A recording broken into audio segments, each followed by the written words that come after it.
کا سب سے بڑا سبب ہے. اس لیے کہ میرے دوستو بزرگوں، بغیر ایمان کے اللہ کے جتنے وعدے اللہ کے اوامر کے ساتھ ہیں وہ بغیر ایمان کے پورے نہیں ہوتے. بغیر ایمان کے اللہ کے وعدے پورے نہیں ہوتے. اللہ رب العزت نے جتنے وعدے کیے ہیں وہ تمام کے تمام وعدے اعمال کے ساتھ ہیں، لیکن ان عملوں پر اللہ کے وعدے جب پورے ہوں گے جب اللہ کے وعدوں کا ان عملوں پر پورا ہونے کا یقین ہوگا. اگر اللہ کے وعدوں کا یقین نہیں تو صرف عمل پر وعدے پورے نہیں ہوں گے. عمل ہے لیکن اس عمل پر اللہ کے وعدوں کے پورا ہونے کا یقین نہیں ہے.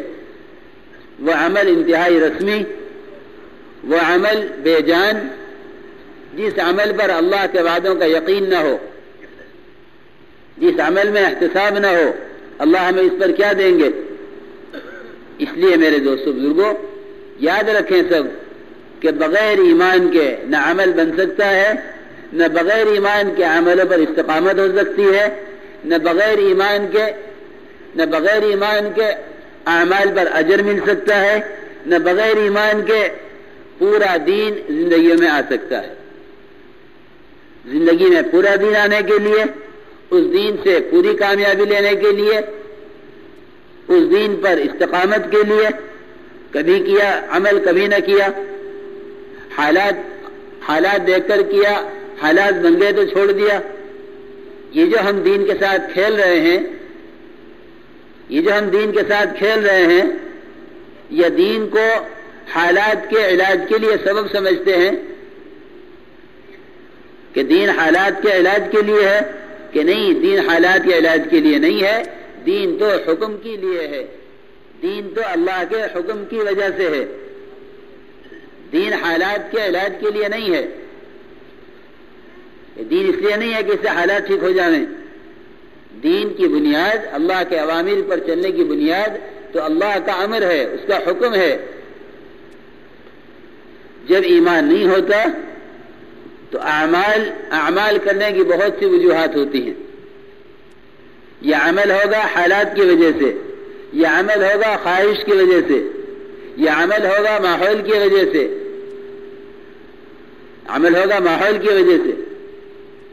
یہ عمل ہوگا سیاست کی وجہ سے کہ وزیر کو تقاضا ہے کہ ایسا لباس پہنے جس سے مسلمان خوش ہو جائیں، صدر کو تقاضا ہے کہ ایسا ڈھنگ بناوے جس سے مسلمان خوش ہو جائیں. یہ دین نہیں ہے، بلکہ یہ دین کے ساتھ کھیل ہے. دین کا تقاضا یہ ہے کہ اس کے اندر اللہ کے حکم کو پورا کرنے کا جذبہ ہو، اور یہ علامت ایمان کی ہے. جب ایمان نہیں ہوگا تو اعمال نہ جانے کن کن وجوہات کی وجہ سے کیے جائیں گے. صرف حکم کی وجہ سے اللہ کا امر پورا ہو، اس کی بنیاد صرف ایمان ہے. میرا اللہ مجھ سے یہ چاہتا ہے، اس کو ایمان کہتے ہیں. اس اللہ کے اس حکم کے پورا ہونے میں جتنی بھی رکاوٹیں آئیں گی، میں ان رکاوٹوں کی کوئی پرواہ نہیں کروں گا. جو رکاوٹ آئے گی اللہ کا حکم کے پورا کرنے میں، میں اس کی پرواہ نہیں کروں گا. یہ ایمان کا تقاضا ہے، یہ ایمان کی علامت ہے. جب یہ ایمان نہیں رہتا میرے دوستو بزرگوں تو پھر اعمال اندر کا تقاضا نہیں رہتے، بلکہ وہ اعمال ماحول کی یا حالات کی وجہ سے ہوتے ہیں. حکم کی وجہ سے اعمال جب ہوں گے، جب اندر ایمان ہوگا. اس لیے یہ ساری محنت ہی ایمان کے بنانے کی ہے.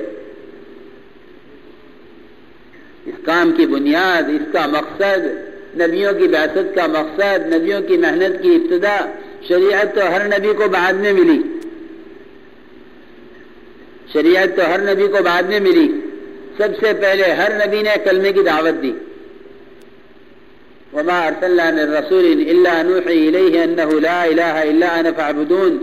کہ ہم نے جو نبی بھیجا ہم نے اس کو اس بات کی سب سے پہلے وحی کی ہے لا الہ الا انا فاعبدون، کہ میرے سوا کوئی عبادت کے لائق نہیں ہے، میری ہی عبادت کرو۔ یہ ہر نبی کی سب سے پہلی دعوت ہے، بلکہ اللہ کی طرف سے پہلی دعوت اسی کی ہے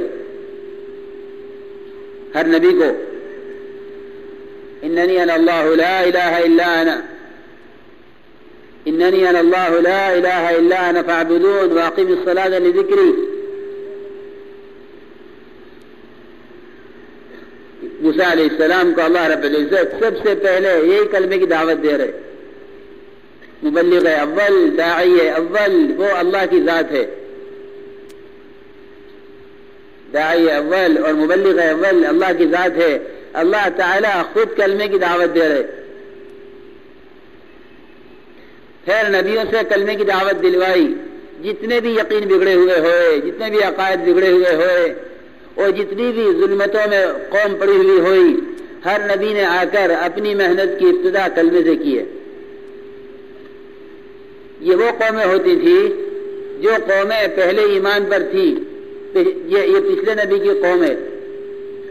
اس نبی کے جاتے ہی دعوت گئی، جب دعوت گئی تو یقین بگڑے، جب یقین بگڑے تو اعمال بگڑے، اور اعمال بگڑے تو پھر اعمال کے بگڑنے پر یقین اعمال سے ہٹ کر اسباب پر آیا، پھر اسباب کے تقاضے کی وجہ سے اعمال بالکل چھوڑ دیے۔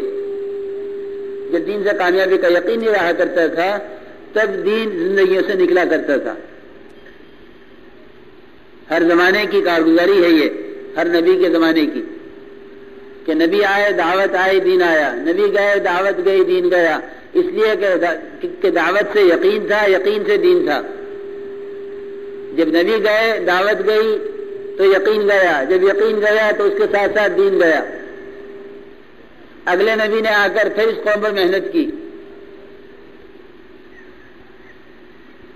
ہر دو نبیوں کے درمیان کا جو وقفہ ہوتا تھا، اس وقفے میں دعوت کے نہ ہونے کی وجہ سے قوم گمراہ ہو جایا کرتی تھی، اس لیے کہ ایمان کے بنانے کا سامان ختم ہو گیا، اور ایمان کے بنانے کا جو سب سے بڑا یقینی سبب ہے دعوت اللہ، وہ ختم ہو گیا۔ جب دعوت اللہ ختم ہو گئی تو پھر اللہ کی ذات کا یقین بھی ختم ہو گیا۔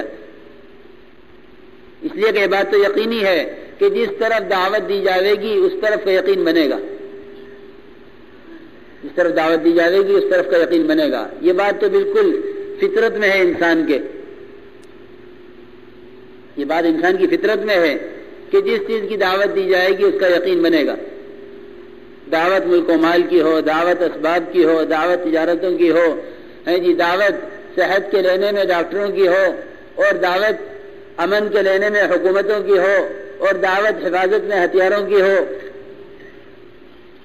وہ تو یقینی بات ہے کہ جس چیز کی دعوت ہوگی اس کا یقین ہوگا۔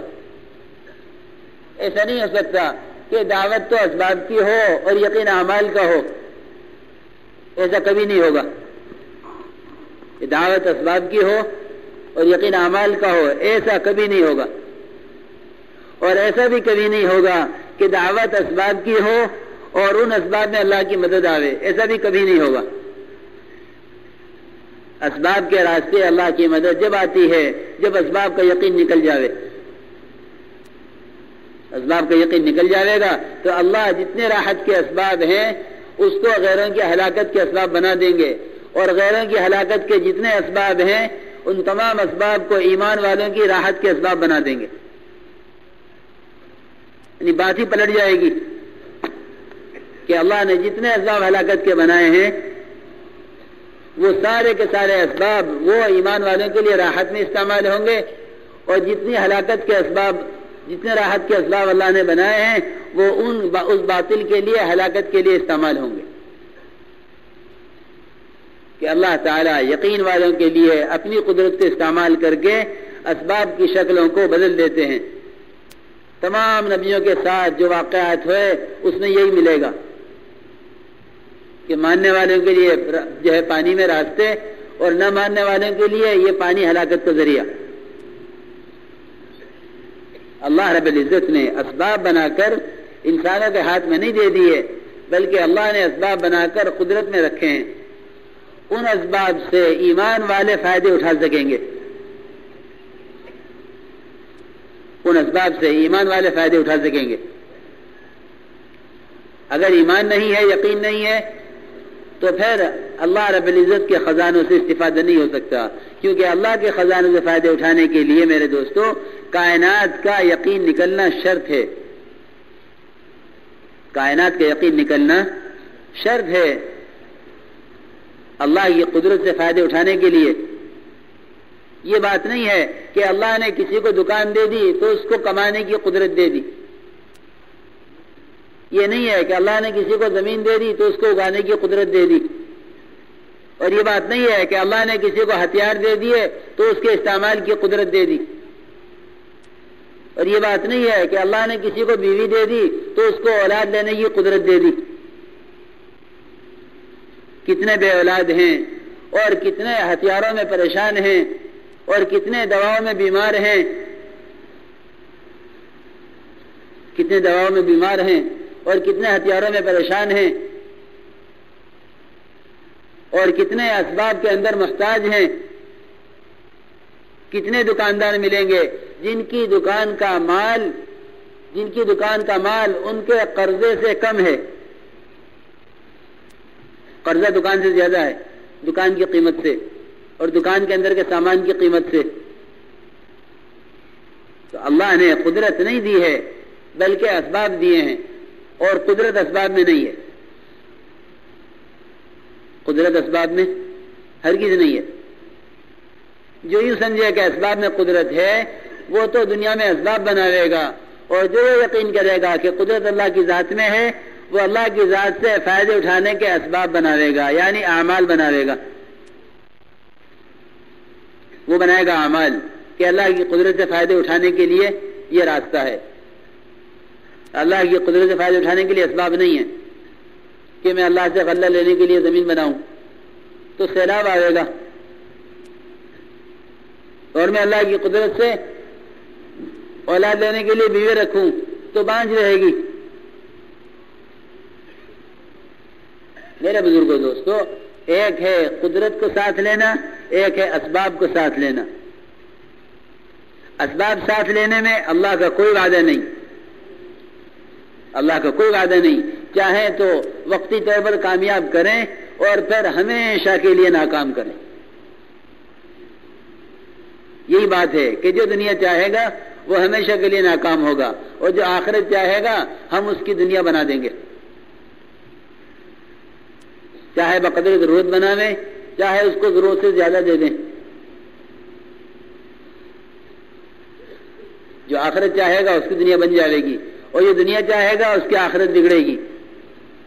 من کان یرید حرث الآخرۃ نزد له فی حرثہ ومن کان یرید حرث الدنیا نؤتیہ منہا وما له فی الآخرۃ من نصیب۔ اللہ کا یہ قانون ہے کہ جو آخرت چاہے گا اس کی دنیا بنے گی، جو دنیا چاہے گا اس کی آخرت بگڑے گی۔ اس لیے یاد رکھو میرے دوستو کہ اللہ کی قدرت اسباب میں نہیں ہے، اللہ کی قدرت اسباب میں نہیں ہے، اور حالات کا تعلق بھی اسباب سے نہیں ہے، حالات کا تعلق بھی اسباب سے نہیں ہے، اور اللہ کی قدرت بھی اسباب میں نہیں ہے۔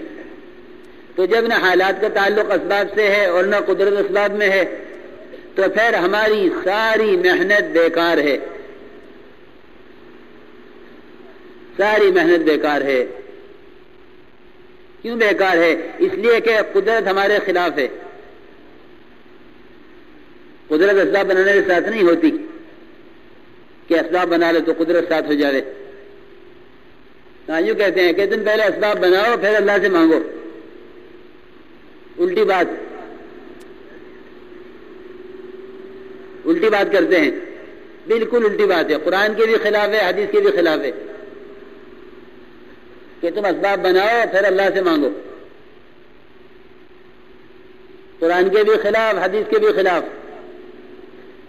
کیوں؟ صحیح بات کیا ہے؟ صحیح بات یہ ہے کہ تم اللہ سے مانگو، اللہ سے مانگو اس کے دینے کے ضابطوں کے ذریعے۔ اس کے دینے کے ضابطے کیا ہیں؟ ایاک نعبد و ایاک نستعین، یہ اس کے دینے کا ضابطہ ہے کہ میں تیری عبادت کر کے تجھ سے لیتا ہوں۔